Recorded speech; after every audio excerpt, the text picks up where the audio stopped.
Hello and welcome to another video in GCSE Edexcel Business Studies. This is topic 1.1, spotting a business opportunity, and it's our final video in this topic, and it's options for starting a business. A few weeks ago I asked my GCSE Business Studies class what were the advantages and disadvantages of owning a business, and this was the list that the two classes combined drew up. Obviously there's some significant advantages in setting up your own business, that you don't necessarily have to have anyone as your boss. You could get to keep any profit that you make. You get limited criticism, maybe a good life experience. This is just a pretty average list that most people would sort of draw up. The disadvantages are where I just want us to focus on, though. There's lots of disadvantages of owning a business, and this is often why people won't set them up. Because they find getting customers stressful. It could be very risky. It could be stressful if you're doing it on your own, very time consuming, not necessarily having the skills. Finding suppliers could be difficult, and the chance of failure is particularly high when setting up a business. But there is an alternative to just going out on your own and setting up your own business, and that's called a franchise. And that's where you buy the name of another business and you set up as this other business. The franchisee is the person that agrees to buy the name, and the franchisor is the person who agrees to sell the business name. So let's just have a look at an example here. So a franchise is effectively just like a business in a box. One of the most famous franchises is McDonald's. So if you had enough money, probably in excess of $250,000, probably in excess of £1 million really, to buy a decent McDonald's, plus the land on which you're going to build it on and so on. It's a really expensive operation to try and buy a McDonald's, but let's just say that you decided that you were going to. The first thing that you get to buy is the name. So as part of your franchise deal, you will buy the right to call your business McDonald's and have a big yellow M above the store. The next thing that will come as part of the business in a box is that you'll get training. Running a McDonald's, owning a McDonald's isn't that easy, and McDonald's even have their own hamburger university where you can get the skills that you need in order to be able to run a McDonald's business successfully. You'll also get to buy any specialist equipment that might come with the business, so all the fryers, the trowel that's here to get the chips into the packet, which was specially designed for McDonald's. All that equipment comes when you buy the business. You also get all the supplies from McDonald's. You don't have to worry about trying to find who will supply you with burger buns, who will supply you with fries. McDonald's have already taken care of that. They know who you can buy from, and that stuff, or those suppliers, will supply you as soon as you are a McDonald's owner too. And finally, the advertising, something to get customers through the door. McDonald's do this on a global scale, so you don't need to worry about having to advertise your particular McDonald's store, because that's all taken care of by the franchisor, which is McDonald's.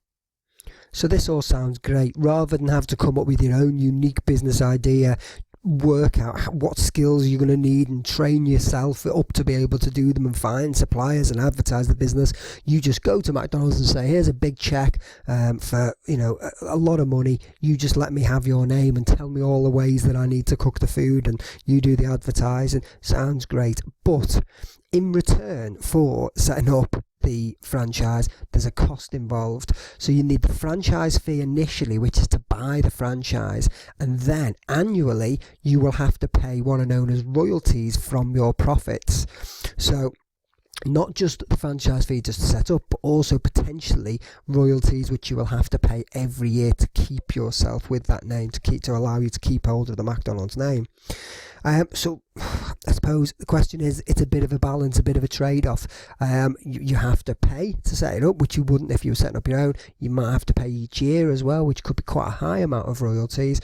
But in return, you're going to get a business which has got all of the advantages of somebody else having done it before, and they just tell you what you need to do. So it sounds like quite a good option.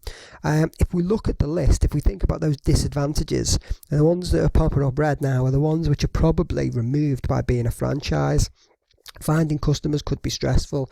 If you were going to set up your own burger joint, it could be quite stressful thinking, am I going to get customers through the door? But if you open up a McDonald's, then there's a strong possibility that you're going to get people coming through the door. This reduces that risk. Franchises are much less likely to fail than a normal sole trader, somebody who just sets up a business on their own. It can help reduce that stress because there's always a head office that you can phone and say, look, I've got a problem with something, and they will give you advice because they want you to be successful, because you pay them every year, so they don't want your business to fail. If you don't have the knowledge and skills, one of the other restaurant owners, one of the other McDonald's owners will have those skills. If you think about it, if you were just setting up on your own, who would you phone? If you didn't know how to do something, who could you ask? Whereas, because you paid for the name and because they want you to be successful, they will put you in touch with someone, maybe another restaurant owner or maybe someone from head office who will be able to give you the skills that you need. You don't need to worry about getting the best deal on all the food that you cook in the store, because McDonald's is already taking care of that, and they again are trying to make sure that you get the lowest price to have to pay for these suppliers, because that means you make more profit and therefore pay them more money at the end of each year. And with franchises, the risk of failure reduces significantly. If you think about it, if you went out and set up your own food place, your own burger bar, there's a good chance that it's going to fail because you have to try and get the customers, you have to get everything right. Whereas McDonald's, they've already proved that it works. If you buy a franchise, it's already been proved to work because that person set it up and it works. Therefore, when you buy it, it is more likely that it's going to succeed because it's not a brand new idea. It's been tried, it's been tested. So it can help reduce a lot of those disadvantages by taking on a franchise.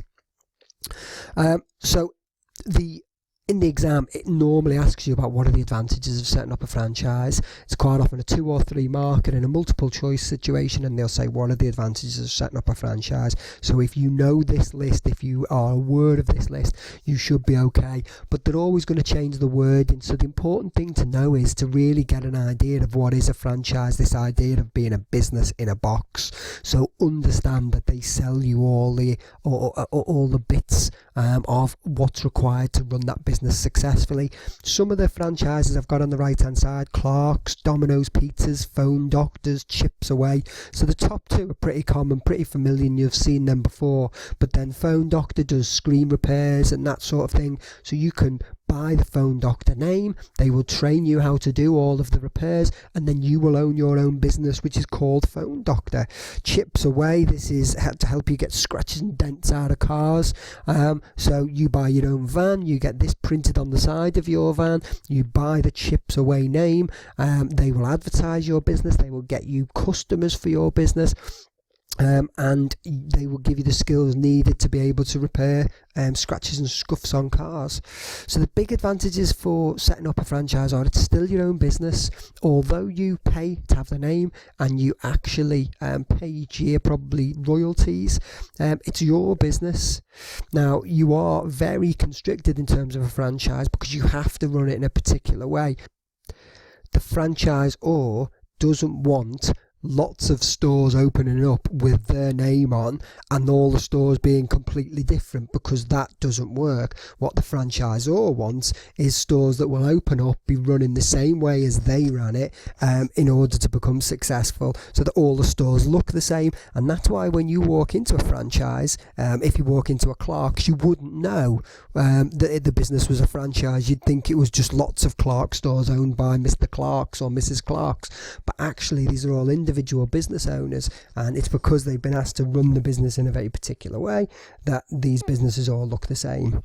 But the other advantages are tested and developed format and an established brand. Now if you look at the other 2, Phone Doctor and Chips Away, these are brands that maybe you've not heard of before, and franchises range from things that you may not have heard of before to very popular things like McDonald's and Clark's. So some of them are more tried and tested and established than others. Some of them might be quite new businesses, and others like McDonald's and Clark's will be much older. Your suppliers, as I've said, are already sourced. Massive headache for business owners trying to get the best deals, but this will be taken care of by your franchisor. You get support from the franchisor, so advice, support, training, as we've said. It's easier to raise finance because there's less of a risk. Banks are more inclined to give you money if you want to set up a franchise. So if you're struggling to get finance to set up your own business idea, it'll be a bit easier, or potentially easier, if you decide to set up as a franchise. No industry expertise is often required. In most cases with franchises, you will be allowed to try and set those business up despite any lack of industry experience. It will be up to the franchisor, but they may look to give you the skills and training needed before you set the business up. But it's not always essential that you've got any industry experience. As I've said, much lower risk of market failure, just because these are businesses which have been proved to work, and you get the advantage of that national advertising, or in some cases it might not be national, it might be regional, it might be global. So these are some of the big advantages of setting up a franchise, and if you understand this list in relation to what a franchise is, there shouldn't be many questions that would come up in an exam that you wouldn't be able to answer. As a little add-on at the end of this topic, location factors is something that you need to know about for the exam. There isn't a huge amount to say about location factors or where you would choose to set up your business, other than to say that there are a variety of factors which I've listed on here. So we'll just quickly look at each of these in case a location question came up in the exam. So things that you'd need to consider when you were setting up a business is competitors. Now lots of businesses, say like clothes shops, they want to be near other clothes shops because this encourages customers to come towards you, whereas other businesses want to be quite a long way away from their competitors because it's a problem for them, because their competitors may steal their customers. So different businesses have different approaches to whether they want to be near competitors or further away from competitors. Transport, depending on who your customers are, transport's going to be a key issue for any business.